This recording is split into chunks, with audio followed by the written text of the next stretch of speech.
जय श्री ओम नमः सिद्धेभ्यः। जय श्री ओम नमः सिद्धेभ्यः। सर्वमंगलमांगल्यं सर्वकल्याणकारकं प्रधानं सर्वधर्माणां जैनं जयतु शासनं। जैनं जयतु शासनं। पंच परमेष्टि भगवान की, आचार्य श्री गुरुवर कुंद कुंद महाराज की, आचार्य श्री गुरुवर विद्यासागर महाराज की, पूज्य मणिपुर श्री सुधा सागर जी महाराज की, श्री गंभीर सागर जी महाराज की।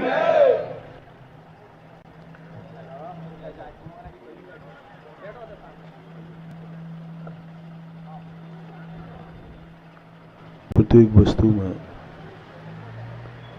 एक ऐसी अमोघ शक्ति होती है जिस शक्ति के सामने दुनिया की कोई शक्ति टिक नहीं पाती। लेकिन वह शक्ति हम शास्त्रों में सुनते हैं, गुरुओं के मुख से सुनते हैं, लेकिन अनुभव में नहीं आ पाते। हम परमात्मा का नाम सुनते हैं कि कोई भगवान ऐसा है दुनिया में, लेकिन वो हमें देखने में नहीं आता। ऐसा लोगों का प्रश्न है। धर्म नाम की कोई चीज है, लेकिन वो अनुभव में नहीं आ पाती। इसलिए बहुत सारे लोग ये मान बैठते हैं कि न भगवान है, न धर्म है, और ना ही वह अमोघ शक्ति है। जो कुछ भी है मैं ही हूं। यदि मैं ही हूं ऐसी अनुभूति भी हो जाए तो भी व्यक्ति को सब कुछ समझ में आ जाएगा। हमें अभी भगवान है कि नहीं इस पर विचार नहीं करना है।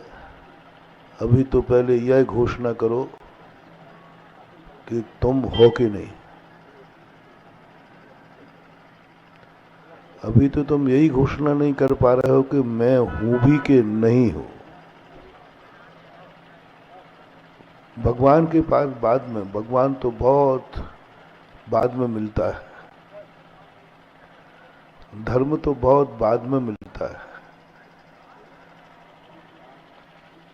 अमोघ शक्तियां तो जब महसूस हो, तुम्हारा सारी संपत्ति तुम्हारी दुनिया में है, पहले ये तो बताओ कि तुम हो कि नहीं। और तुम हो तो तुम्हारी संपत्ति कितनी है,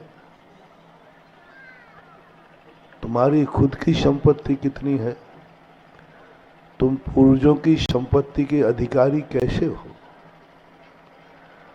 और पूर्वजों की संपत्ति यदि चाहिए है तो तुम्हें ये स्वीकार करना पड़ेगा कि मैं भी हूं और मेरे पूर्वज भी हैं। तुम्हारे पूर्वज दुनिया में थे, इसका प्रमाण पत्र क्या है? तुम्हारे दादाजी पिताजी आदि थे, तुम्हारा पास प्रमाण पत्र क्या है कि थे? मान लो किसी अबोध बालक से पूछा गया जिसने अपने पूर्वजों को देखा ही नहीं, तो वो भी कहेगा थे। प्रमाण पत्र क्या है? बोले मैं हूं ना, मेरा होना बता रहा है कि मेरे पूर्वज थे। यदि मेरे पूर्वज नहीं होते तो मैं भी नहीं होता। कितना बड़ा एड्रेस। बस यहीं से शुरुआत होती है अदृश्य शक्तियों का, यहीं से शुरुआत होती है वरदानों का। यहीं से शुरुआत होते हैं चमत्कार अतिशय। जब व्यक्ति अपने आप को एड्रेस बना रहा है, मेरे पूर्वज थे, दावा करता है, दावा करता है, अंदर से बोलता है। बोले तुमने तो देखा ही नहीं, कैसे थे? बोले मैं हूं ना। अपने पूर्वजों का एड्रेस स्वयं को बना देना, बस यही एक सच्चे सपूत का लक्षण होता है। अब सारे पूर्वज तेरे पर फिदा हो जाएंगे, सारे पूर्वज जहां दुनिया में है उनकी शक्तियां तुम्हें मिल जाएंगी, सारे पूर्वजों की जो वसीयत है वो तुम्हें मिल जाएगी। वे दुनिया में कहीं भी होंगे। हर व्यक्ति अपनी पहचान नहीं खोता, हर व्यक्ति स्वयं खो जाए लेकिन पहचान नहीं खोता। और पूर्वज कहते हैं मेरी पहचान वह है जिसने स्वयं कह दिया मैं हूं, इसलिए मेरे पूर्वज थे। तुम पूर्वजों की ध्वजा बन गए, तुम पूर्वों का एड्रेस बन गए। सारी दुनिया पूर्वजों को एड्रेस बनाती है, care of, son of, care of, यानी तुम्हारी कोई बकत नहीं है। पहले चलता था, पत्र आते थे ना तो केयर ऑफ लिखा रहता था। केयर ऑफ का अर्थ क्या होता था? क्योंकि डाकिया मुझे नहीं जानता। केयर ऑफ,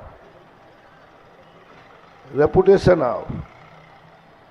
वो दूसरे के पता का लिखता था कि इस मोहल्ले में इज्जत वाला कौन रहता है, जिसको पोस्टमैन जानता है। क्योंकि मेरे नाम से तो वो पत्र आएगा ही नहीं, क्योंकि मुझे कोई, उसने स्वयं स्वीकार कर लिया, इसलिए केयर ऑफ लिखना पड़ता है। व्यक्ति स्वयं का एड्रेस पिताजी का नाम लिखता है, शनाफ। जब हमें दूसरों का एड्रेस का सहारा लेना पड़े, समझ लेना चाहिए तुम इस संसार के सबसे बड़े बदकिस्मती हो, शक्तिहीन हो। तुम्हारी इस दुनिया में कोई वक़्त नहीं है, क्योंकि तुम्हारी चिट्ठी तुम्हारे नाम से नहीं आएगी, किसी पड़ोसी के केयर ऑफ से आएगी। तुम खो चुके। कभी कुछ ऐसी घटना घटे कि तुम्हारे लिए एक ऐसा एड्रेस बने कि तुम अपने पूर्वजों का एड्रेस बन जाओ। सदा हमारी पहचान पूर्वजों से होती है। कुछ ऐसा करो ना कि पूर्वजों की पहचान हमारे से हो जाए। पिता के नाम से तो बेटा दुनिया में जाना जाता है, लेकिन बेटे के नाम से पिताजी जाने जाएं, उसका नाम होता है श्री राम। जाना जाता है। दशरथ के नाम से राम की पहचान नहीं है। बोलो ना, किसके नाम से? पिताजी कौन थे, बेटा कौन थे? क्या गजब चीज। सारी दुनिया में बेटे का ना एड्रेस है पिताजी, लेकिन एक महाशक्ति है जिनके पिताजी का एड्रेस है बेटा। ऐसा क्या है जो पिताजी का एड्रेस? कोई ये नहीं कहता है कौन से राम, लेकिन हर व्यक्ति पूछता है कौन से दशरथ? श्री राम के पिता।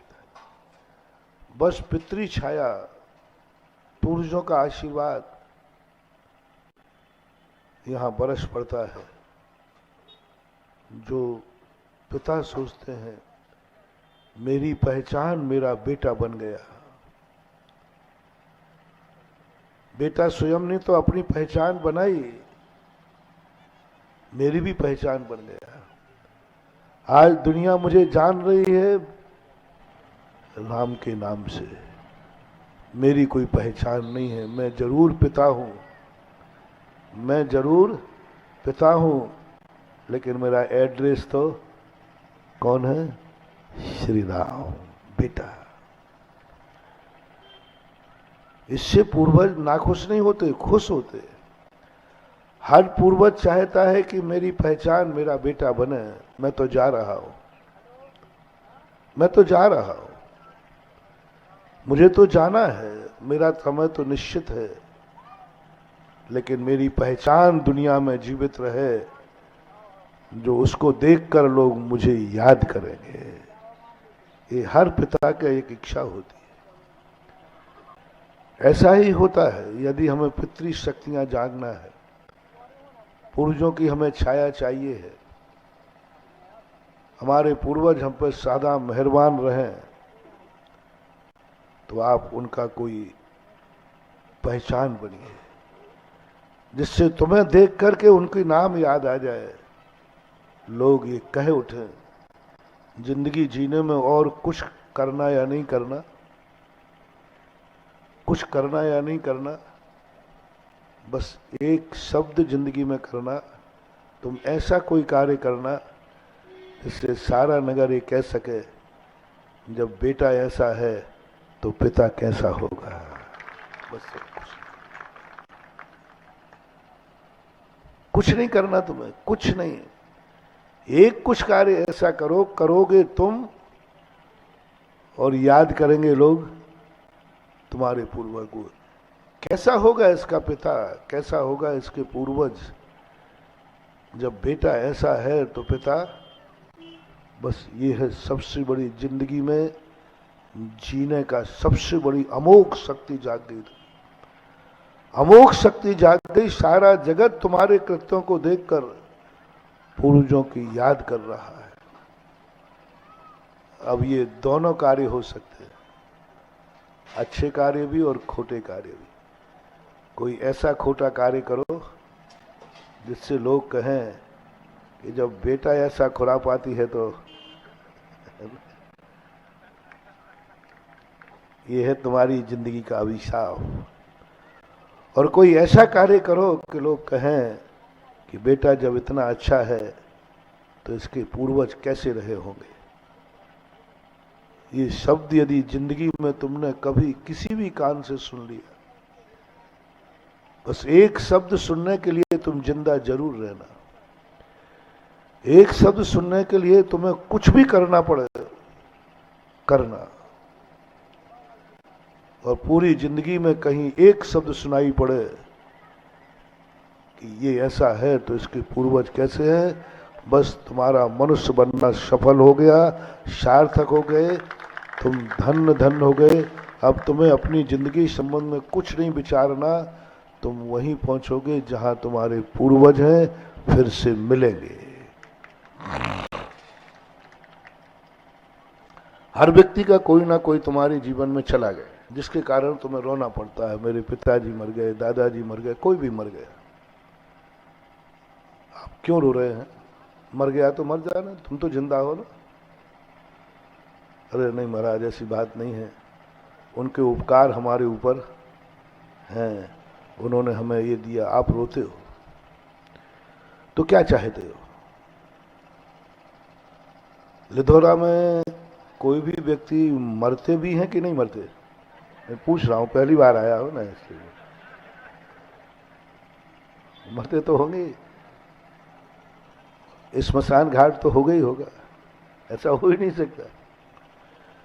तो तुम मरने से, मरते हैं तो उनके मरने से लिधोरा वाले दुखी होते हैं कि खुश होते हैं? पूछ रहा हूं, पूछने में कोई बाधा नहीं है। पहली बात आपने कह दिया लिधोरा में लोग मरते भी हैं। महाराज मरते ही हैं, 2-4-8 दिन में कोई एक आध। उनके मरने पर लिधोरा के लोग खुश होते हैं कि दुखी होते हैं? बड़ा थोड़ा कठिन प्रश्न है। उनके मरने से लोग दुखी होते हैं कि खुश होते हैं? लिधोरा का जब कोई व्यक्ति मरता है तो सबको खुशी होती है कि दुख होता है? लिधोरा वाला बताया तो अच्छा है। अंदर से बोलना भाई, ध्यान रखना है। हाँ, नहीं तो पड़ोसी मर जाए तो बोले अच्छा रहा, निपट गया। नहीं, हमारे भारत पे हमें गर्व है कि दुश्मन भी क्यों ना मरे, मरने पर आज तक कभी किसी ने खुशी नहीं मनाई और मनाना भी नहीं है, मनाना भी नहीं। एक कहा जाता है कि कैसा भी व्यक्ति मरे, मरने के बाद यदि कोई 2 आंसू बहा देता है तो बताते वह व्यक्ति का कल्याण हो जाता है जो मर गया है। मरने वाले का अच्छी गति हुई है कि नहीं, उसके जनाने से अंदाज लगाया जाता है। मरने वाला कहाँ गया है, इसके लिए एक थर्मामीटर दिया हमारे नीतिकारों ने कि तुम घर में पहले पूछ लेना कि घर के लोगों को कितना दुख है, और थोड़ा पड़ोस में पूछ लेना कह के भैया वो मर गया। इतना कहने के बाद उसकी आंखें देखना, यदि आंखें झलक जाएं समझ लेना कोई मनुष्य नहीं मरा है, मनुष्य मरकर देवता हुआ है, क्योंकि मोहल्ले की हर आंख में आंसू। ये बहुत बड़ा थर्मामीटर है। इसलिए भारत में नीति बन गई कि मरने के बाद किसी को रोना चाहिए, चाहे भली किराए का बुलाओ, लेकिन 2 आंसू।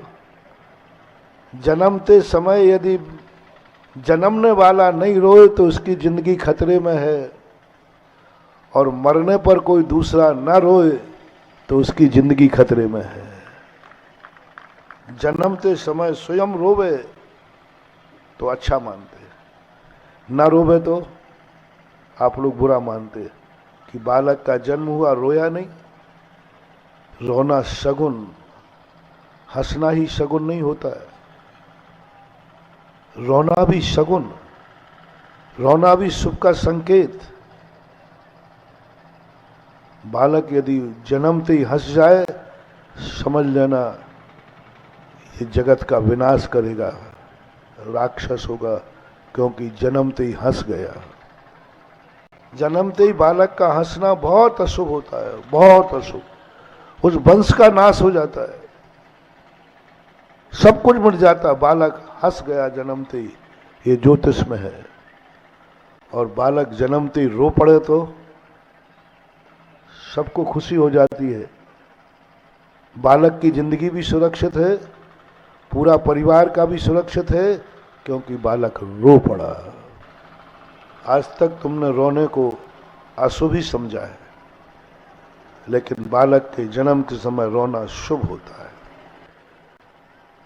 और जब कोई मर रहा है, सारे जगत में लोग रोने को, कभी भी किसी यात्रा पर जाएं तो अपन चुप करते, भैया रो मत, यात्रा पर जा रहा है। लेकिन नीति कही गई, मरने पर जितने लोगों के आंसू आएंगे उस मरने वाले के लिए शुभ संकेत है। इसलिए मरने के बाद रोना जरूरी है। आंसू नहीं आए तो अमृत तांजन लगा के रो, लेकिन दिखाना तो पड़ेगा।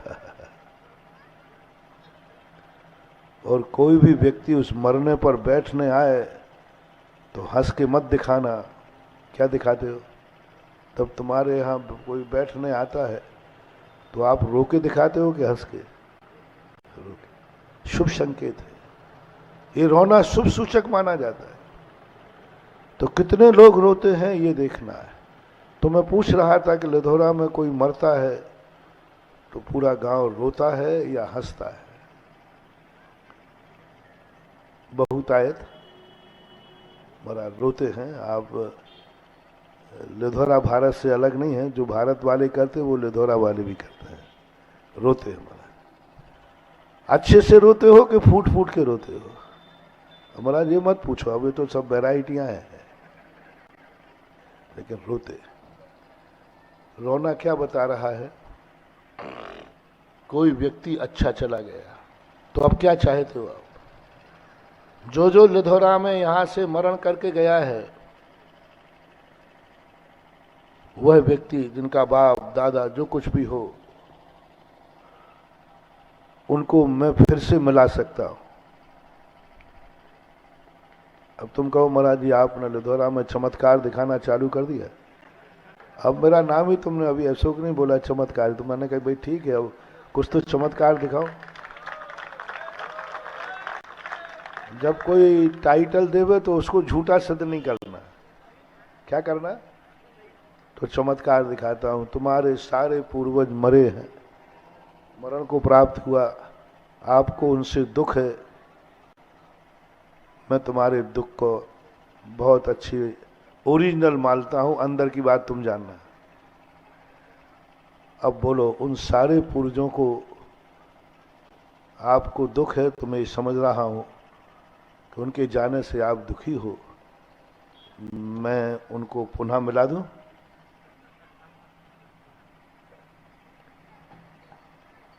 हाँ बोलना है। मरे हुए को मिलना ध्यान रख लेना, पर मैं गड़बड़ मत कहीं भाग मत जाना कि महाराज ये तो भूत आ गया। हिम्मत करो। जिसके लिए रो रहे हो उससे पुनः मिलना चाहते हो? मरने वाले को पुनः यहां चाहते हो? मरने वाला पुनः घर में आ जाए, क्या चाहते हो? चलो मैं गारंटी लेता हूं, भूत बन के नहीं बुलाऊंगा। वो तुम्हें परेशान करने नहीं आएगा, वो तुम्हें भूत बन के नहीं आएगा। ये मैं जिम्मेवारी लेता हूं। अब बोलो आप, क्या आप उनसे मिलना चाहते हैं फिर से? आपके पूर्वज आपको फिर से मिलें, इसके लिए आपको सहमति देना है। और नहीं मिले तो कोई बात नहीं, आप कह दो महाराज जी अब वो चले गए, चले जाने दो, आप उनकी अब ज्यादा चर्चा ना करें तो ही अच्छा है। हम तो जी रहे हैं, हमें जीने दो। तो बोलना, बोलो सभी लोग बोलो, अपने पूर्वजों से फिर से एक बार मिलना चाहते हो? थोड़ा जोर से बोलो ना, धीरे क्यों बोल रहे हो? हाँ, मिलना चाहते। और मैंने तुम्हारा डर दूर कर दिया, भूत बन के नहीं, आपकी बहुत सम्मान के। बस एक ही मंत्र याद रख लो, जिंदगी में तुम कुछ ऐसा काम करना जिससे लोग तुम्हारे किए हुए काम को देखकर तुम्हारे पूर्वज को याद करें। पूर्वज फिर से तुमसे मिलेगा, पक्का मिलेगा, क्योंकि तुम उसकी पहचान बन गए, तुम उनका एड्रेस बन गए। लोग तुम्हें देख करके पूर्वज को दुआ दे रहे हैं, कैसा बेटा है, कैसा व्यक्ति है, कैसा परिवार है। देखो मैं ऊपर आ गया फिर भी लोग मेरी इज्जत कर रहे हैं, काम बेटा कर रहा है और इज्जत मुझे मिल रही है। ऐसा पूर्वज तुम्हें फिर से मिलेगा, किसी ना किसी योनि में मिलेगा, और ऐसा मिलेगा कि वो तुम्हारे जीवन को धन्य धन्य कर देगा, क्योंकि एक बार तुम पहचान बन गए। तो हमारे लिए एक पहचान बनना है। भगवान के हमारे लिए है कि नहीं हमें पता नहीं है। भगवान नाम के भूखे नहीं होते, भगवान अपनी जय जयकार नहीं चाहते। कुछ ऐसा करो कि तुम्हारे नाम से भगवान की पहचान हो जाए। तुम करो ऐसा कि तुम्हें देखकर लोग कहें तुम ऐसे हो, तो जरूर तुम्हारा भगवान कैसा है। तुम ऐसे चेले बनो, देखकर कहें तुम ऐसे हो, तो तुम्हारा गुरु कैसा होगा। हम बड़ों को अपनी पहचान बना रहे हैं। भगवान हमारी पहचान है, गुरु हमारी पहचान है, पूर्वज हमारी पहचान है। ये परंपरा तो अनादिकाल से चली आई। कुछ ऐसा करना है कि भगवान की हम पहचान बन जाए। और जिस दिन तुम भगवान की पहचान बन जाओगे, भगवान तुम्हारे चारों तरफ तुम्हारे ऊपर छाया कर देगा। भारत के लोगों ने भगवानों को बहुत गलत समझ रखा है। वो समझते हैं भगवान पूजा से प्रसन्न होते हैं, भगवान प्रसाद से प्रसन्न होते हैं, भगवान जल से प्रसन्न होते हैं, भगवान मंदिर बनाने से प्रसन्न होते हैं। ये धारणाएं अपन सबकी हैं। यदि भगवान का हम अच्छी पूजा करेंगे तो भगवान, अच्छी जयकार बोलेंगे तो भगवान खुश हो जाएगा, अच्छी पूजा करेंगे तो भगवान खुश होगा। नहीं महानुभाव, यदि अच्छी पूजा करने से भगवान खुश हो जाए तो अपन सब फेल हो जाएंगे, पापी पास हो जाएगा। तुम अधिक से अधिक खुश होकर के क्या चढ़ाओगे? एक नारियल ले आओगे? रावण कहता है महाराज यदि आप चढ़ाने से खुश होते हैं तो लुधरा वाले तो नारियल ही चढ़ा रहे, मैं तो सिर ही चढ़ाए देता हूं। अब क्या करोगे? नारियल बड़ा कि सिर बड़ा? वो पास हो जाएगा, अपन फेल हो जाएंगे। नहीं, सबसे बड़ी पहचान है भगवान क्या चाहते हैं, तुम मेरी पहचान बनो, तुम कुछ ऐसा कार्य करो लोग समझ जाएं कि भक्त ऐसा है तो भगवान कैसा होगा। जैसे हनुमान जी, दुनिया में मंदिर श्री राम के ज्यादा हैं कि हनुमान जी के? है ना? क्यों? क्या बात है? राम जी के मंदिर बहुत कम हैं और हनुमान जी के मंदिर पद पद पर, गली गली में भी मिल जाए तो कोई बड़ी बात। क्यों? क्यों ऐसा हो रहा है? क्यों ऐसा कर रहे हो? भगवान तो श्री राम थे, हनुमान तो भक्त था, लेकिन सारे जगत ने उस भक्त को गली गली में बैठाल दिया, मोहल्ले मोहल्ले में बैठाल दिया। और आज जब संकट आता है तो कोई श्री राम का नाम नहीं लेते, किसका लेते हो? क्यों? क्या था हनुमान में ऐसी कि रामचंद्र जी उनसे खुश थे? उनको तो नाराज होना चाहिए था रामचंद्र जी को, कही हे हनुमान तू मेरे से ज्यादा पूछ रहा है, तेरे मंदिर मेरे से ज्यादा बन रहे हैं। खोटा भगवान होगा तो वो चढ़ जाएगा, लेकिन भगवान खोटा नहीं था, चोखा था। भगवान को इसी बात की खुशी हो रही है, मुझे पूजा से मतलब नहीं, मैं हनुमान से इसलिए खुश हूं कि हनुमान मेरी पहचान बन गया है। लोग हनुमान को देखते हैं और मुझे याद करते हैं कि जब भक्त ऐसा है तो भगवान कैसा होगा। हनुमान ध्वजा बन गए राम की,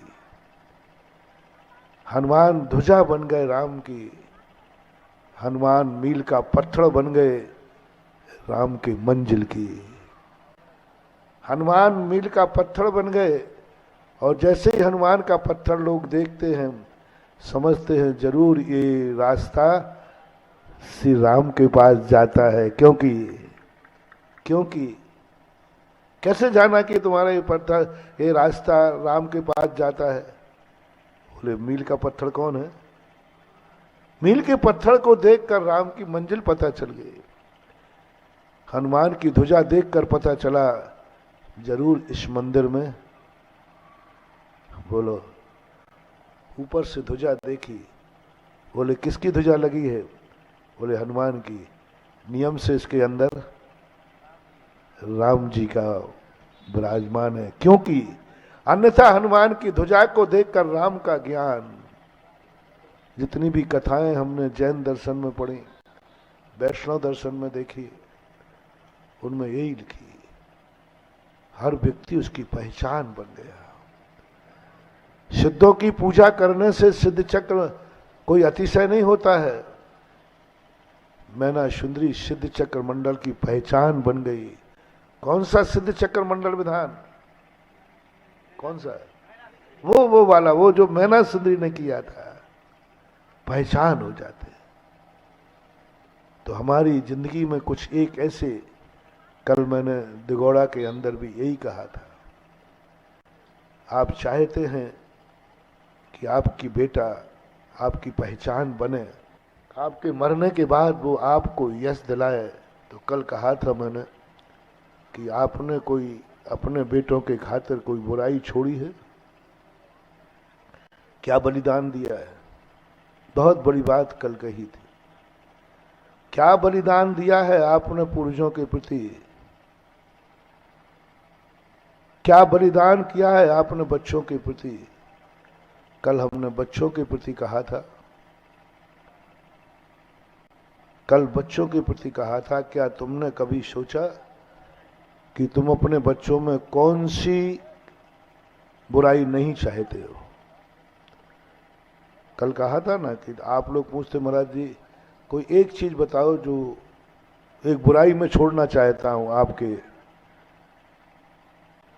पास एक बुराई छोड़ना चाहता। आप बताओ महाराज क्या छोड़ो, तो मैं नहीं बताता। मैं उन्हीं से पूछता हूं, तुम बताओ तुम अपने बच्चे में कौन सी बुराई नहीं चाहते हो। तुम्हारे में नहीं,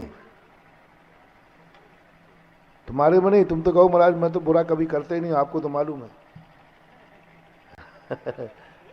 हम तो बुरा करते नहीं। हम तो ये पूछ रहे हैं कौन सी ऐसी बुराई है जो तुम चाहते हो ये बुराई मेरे बच्चे में ना हो।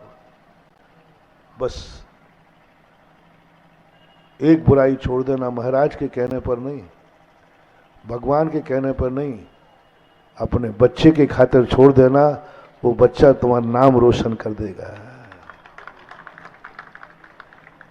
क्या चाहते हो कि हमारे बेटे में एक अच्छाई हो, तो बस तुम कभी कोई अच्छा ऐसी बात करो। कोई पूछे इतना अच्छा कार्य तुम कैसे कर रहे हो, क्योंकि इतनी अच्छी मैं अपने बेटे को देखना चाहता। बेटे में जो अच्छाई चाहिए है वो तुम अपनी जिंदगी में जरूर करना, और बेटे में जो बुराई नहीं चाहते हो उसको अपनी जिंदगी में कभी आने नहीं देना। एक आज यहां पूर्वजों की बात चर्चा में आई है, तो तुम वो कभी मत करना बुराई में जो तुम्हारे पूर्वजों में नहीं थी। आपसे तो मैं बोलूंगा ही नहीं, क्योंकि मैं जानता हूं मैं घटिया खाले में घूम रहा हूं,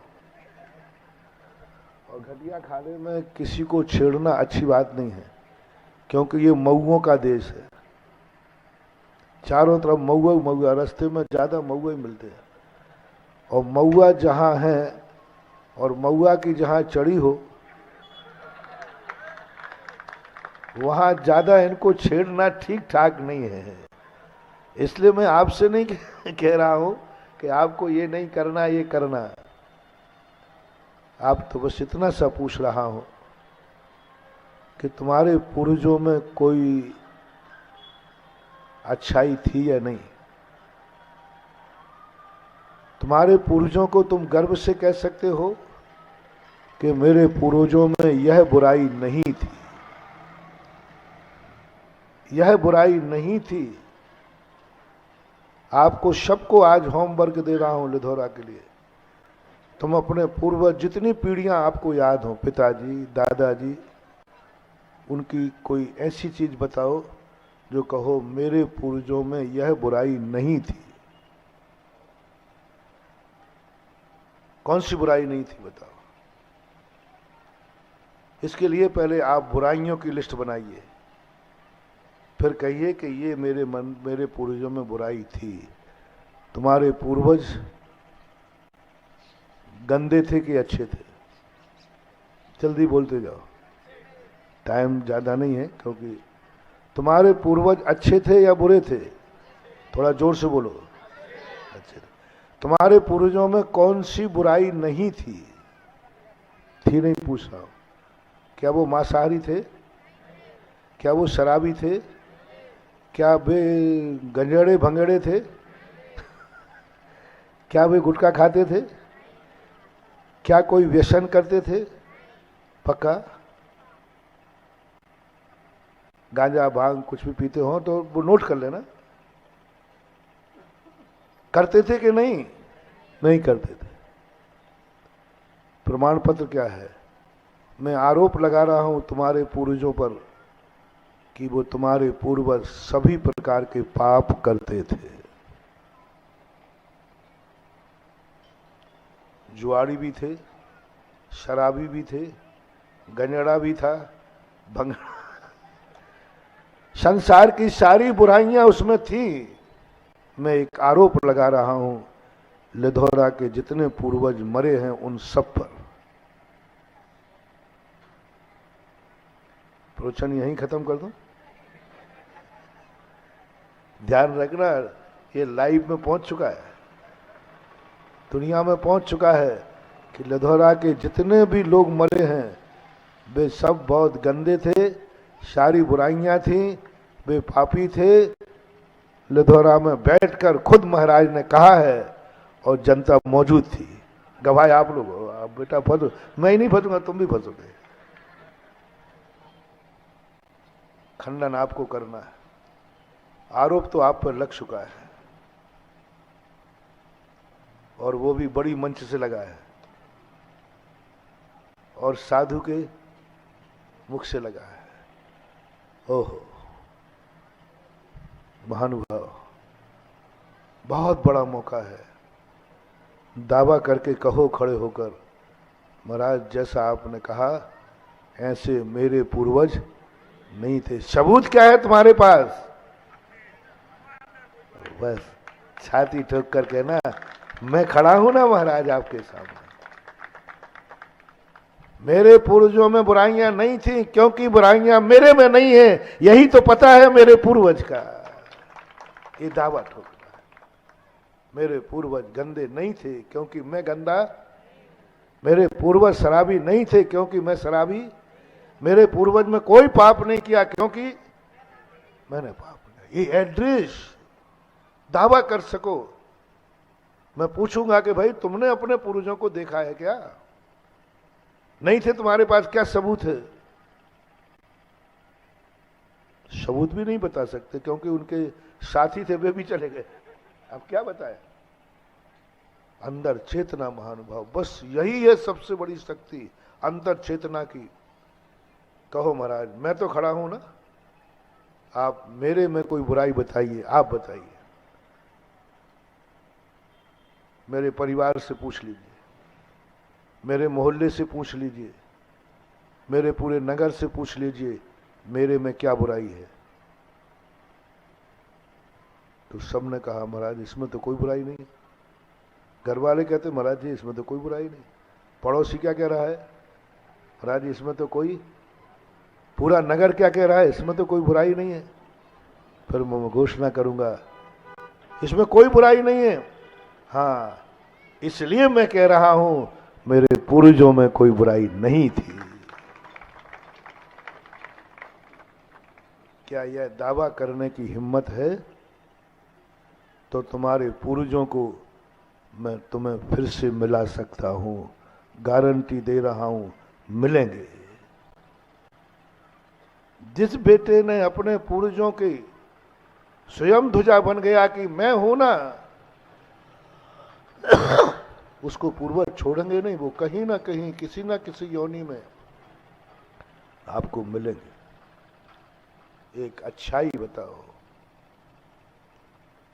ऐसी कोई एक अच्छाई लो जो तुम्हारे पूर्वजों में थी। ये तो बुराई की बात की, कोई अच्छाई। महाराज अब बुरे ही नहीं थे मेरे पिताजी, अच्छे भी थे। बोले क्या अच्छे थे? क्या सबूत है? बोले मेरे की अच्छाई देखो मेरे में क्या है। ऐसी कौन सी अच्छाई है जो पूर्वजों को अच्छा सिद्ध कर दे? ऐसी कौन सी बुराई का त्याग किया है जिससे पूर्वजों पर लगा हुआ धब्बा साफ हो जाए कि मैं बुराई नहीं हूं तो पूर्वजों में। ये हर व्यक्ति को प्रयास करना है। इसमें कोई जाति से मतलब नहीं है। ये तो हर व्यक्ति मानव तो है ही ना, ये मानव है। बस कोई भी कृत्य करते समय भगवान के संबंध में यही सोचना, भगवान है कि नहीं मेरे पास कोई प्रमाण पत्र नहीं है, लेकिन भगवान है क्योंकि मैंने भगवान के नाम पर, मुझे बहुत बुरा करने का भाव होता है लेकिन मैं नहीं करता क्योंकि मैं भगवान को मानता हूं। भगवान को मानता हूं, भगवान के नाम पर मैंने बुराई छोड़ दी क्योंकि मैं कोई बुराई करूंगा तो लांछन भगवान के ऊपर जाएगा। एक बार मैं रास्ते में बिहार कर रहा था। भारतीय संस्कृति है बीड़ी सिगरेट पीने की। तो मैं वहीं बैठा था, कुछ लोग बीड़ी सिगरेट पी रहे थे, तो मैंने कहा पी रहे होंगे, कोई बात नहीं, मैंने उस पर ध्यान नहीं दिया। उन्होंने बीड़ी जला करके दूसरे को दी और कहा भैया राम राम। ये शब्द सुनते ही मैं बौखला गया। मैंने कहा भैया इधर आओ, तुम लोगों ने बीड़ी पी है, मुझे इससे कोई ऐतराज नहीं है, तुमने बीच में राम जी का नाम क्यों लिया? बोले महाराज ले लेते हैं, तो हमारे यहाँ की परंपरा है। मैंने कही नहीं, इस परंपरा से बीड़ी तुम पी रहे हो और लांछन कि राम जी भी पीते होंगे तभी तो नाम ले रहे हैं। तुम बीड़ी पियो तो पियो, ऐसे गलत कार्य करते समय बीच में भगवान का नाम मत लेना, नहीं तो कोई विदेशी ये जानेगा कि रामचंद्र जी भी। तो होली आती ना, होली में आप भांग खाते, भांग, तो मैं भांग पुष्कर में था एक बार होली, तो वहां भांग बहुत घुटती है। पुष्कर है ना राजस्थान, भांग बहुत घुटती है। तो मैंने भगवानों से पूछा, मैंने कि भाई ये भांग आज क्यों? अरे महाराज जी आपको मालूम नहीं, भोला का प्रसाद है। अरे मैं फिर बहुत ऐतराज हुआ। फिर प्रवचन चौराहे पे हुआ। मैंने कहा बेटा तुम भांग खाओ, मुझे इतनी आपत्ति नहीं है, लेकिन भोला का नाम लेके मत खाओ, बर्बाद हो जाओगे। भोला ने कभी भांग नहीं खाई, उसने तो समुद्र मंथन में एक जहर का घंटा निकला था, वो जो पीता वो मर जाता, लेकिन जगत को जिंदा रखने के लिए शंकर ने वो जहर पिया था, भांग ने। वो भी किस लिए? जगत को जिंदा रखने के लिए पिया था, तुमने उसको भांग बना लिया। बंधु, कोई भी पाप तुम्हारी जिंदगी में हो, वो भगवान के नाम से नहीं होना चाहिए। भगवान का नाम लेके नहीं करना, बाकी तुम करते हो तो करो। तुम्हें एक ही बात विचार करना है, मेरा किया हुआ कृत्य उस पवित्र आत्मा को भी लांछित कर देगा। तुम बीड़ी पीते हो पियो, राम राम कह के मत पियो। हाँ, क्या नहीं है तो मैं एक नाम दिए देता हूं। बीड़ी पीते समय कहना जय रावण, क्या बोलना? तो कम से कम ये लांछन किस पे जाएगा? रावण पर। हमारे राम ने तो बेचारे ने बीड़ी तो क्या है, कोई गलत चीज कभी की ही नहीं है, लेकिन अपन लोगों ने कुछ ऐसी परंपराएं बना दी। इसलिए कोई कार्य करते समय ये सोचना कि मेरे सारी दुनिया जानती है कि मैं भगवान का भक्त हूं, और मैं कुछ भी करूंगा तो लोग ये समझेंगे जब भक्त कर रहा है तो भगवान भी करता हो। इसलिए मैं भली कितने ही पापी बन जाऊं, लेकिन मेरे कृत्य के कारण मैं भगवान को बदनाम नहीं होने देता। और एक अच्छी बात ऐसी भगवान की लेना जिस कारण से लोग कह सकें कि तुम इतने अच्छे हो तो तुम्हारा भगवान कितना अच्छा होगा।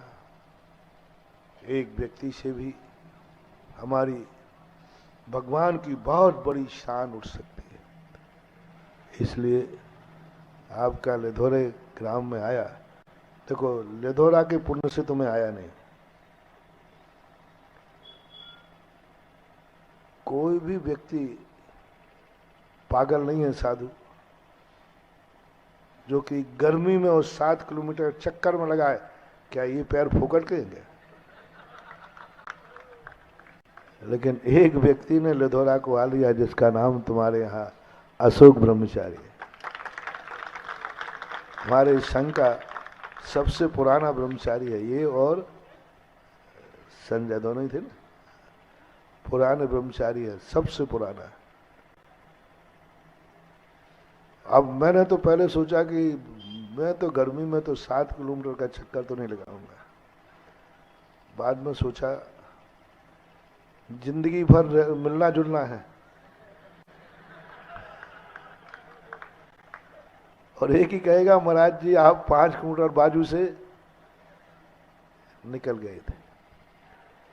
एक व्यक्ति के पुण्य से एक व्यक्ति के त्याग से साधु ने 5-7 किलोमीटर का चक्कर लगा दिया। एक त्यागी से गांव की पहचान बन जाती है। गांव में अच्छे लोगों का आगमन का इशारा बन जाता है और मुड़ जाते हैं। बाकी लिधोरा में ऐसा कुछ नहीं था जिस कारण से मैं मुड़ जाऊं। और ये यदि नहीं आता तो तुम लिधोरा वालों को तो मैं 2 मिनट में ये भी विधान छोड़ करके सोनागर में विधान चल रहा था। वो भी जान गया कि लिधोरा वालों से महाराज नहीं पकड़ पाएंगे। विधान छोड़ करके आया। एक अपने आप में जब भी किसी नगर में कोई संस्कार लेकर के कोई व्यक्ति जन्मता है, रहता है, तो वह नगर भी उस नाम से जाना जाता है, उस नाम से पहचान हो जाती है और लोग उस नाम को लेकर के उस नगर की तरफ भी मुड़ जाते हैं। आज का यहाँ आने का सारा श्रेय पूरा का पूरा अशोक ब्रह्मचारी को जाता है और अशोक ब्रह्मचारी के कारण से आप सबका पुण्य हुआ, ये श्रेय आप सबको जाता है। अब मैं भी श्रेय ले लूं थोड़ा। यहां आ गया अशोक के कारण, तुम्हारे सबके पुण्य के कारण। अब मैं व्यर्थ में ही गर्मी में पैर तोड़ता रहा। अब मुझे भी कुछ मिल जाए। तुम्हें मिल गया कि नहीं ये बताओ पहले। मैं आ गया हूं कि नहीं, कि अभी नहीं आया है? लिधोरा ही है ना ये? आ गया, मिल गया, तुम धन्य हुए कि नहीं?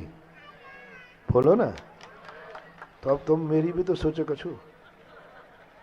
मैं क्या व्यर्थ में यहां से चलता आया 7 किलोमीटर, व्यर्थ में गर्मी में चला आया।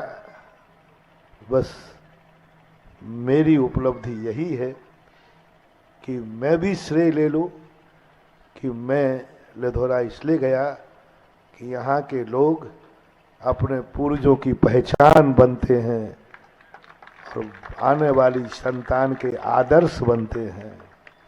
ये दोनों प्रवचन एक साथ सुनना, कल दिगोड़ा का, दिगोड़ी ना, दिगोड़ा, हाँ, और आज का लिधोरा का, ये दोनों प्रवचन एक साथ सुनना, तुम्हारी जिंदगी इतनी सुरक्षित हो जाएगी, तुम्हारी जिंदगी वह अमोघ शक्ति को पा जाएगी। तुम्हें भगवान से रक्षा कवच मांगना नहीं पड़ेगा, वो स्वयं तुम्हारे कवच बन जाएंगे। वो तुम्हारे कवच बन जाएंगे, तुम्हें उनकी रक्षा मांगने की जरूरत नहीं पड़ेगी। बस यदि तुमने ये कर लिया जो आज हमने प्रवचन में कहा, अपने पूर्वजों की उस बुराई को कभी मत आने देना। मोटिवेशन सारांश में बताता हूं, अपने पूर्वजों की ऐसी बात देखो जो उनमें बुराई नहीं थी। जो बुराई मेरे पूर्वजों में नहीं थी, वह बुराई तुम्हारी जिंदगी में कभी आना नहीं चाहिए। कोई कहे भी भाई ये क्यों नहीं कर रहे, नहीं कर सकते, कर सकता हूं, लेकिन मैं नहीं करूंगा क्योंकि ये बुराई मेरे पूर्वजों में नहीं थी। और जो बुराई पूर्वजों में नहीं है वो मैं मरते मर जाऊंगा, लेकिन वो बुराई का शुरुआत इस पीढ़ी में नहीं होगी।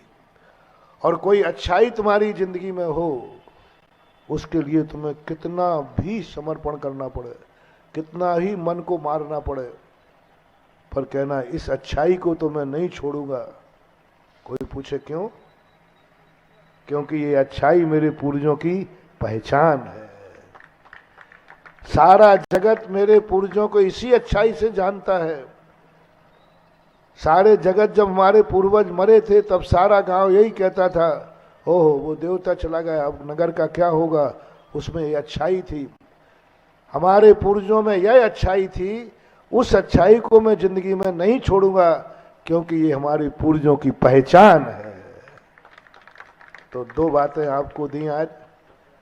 वो बुराई नहीं आने देना जो पूर्वजों में, रिपीट करो, वो बुराई अपनी जिंदगी में नहीं आने देना जो पूर्वजों में नहीं थी, और उस अच्छाई को नहीं छोड़ना है जो तुम्हारे पूर्वजों में थी। ये तो हुआ संसार की दृष्टि से। परमार्थ की दृष्टि से ऐसी कोई बुराई मत करना, ऐसा बुरा मत करना जिसका लांछन भगवान के ऊपर चला जाए। करोगे कौन? तुम। और बदनाम कौन होगा?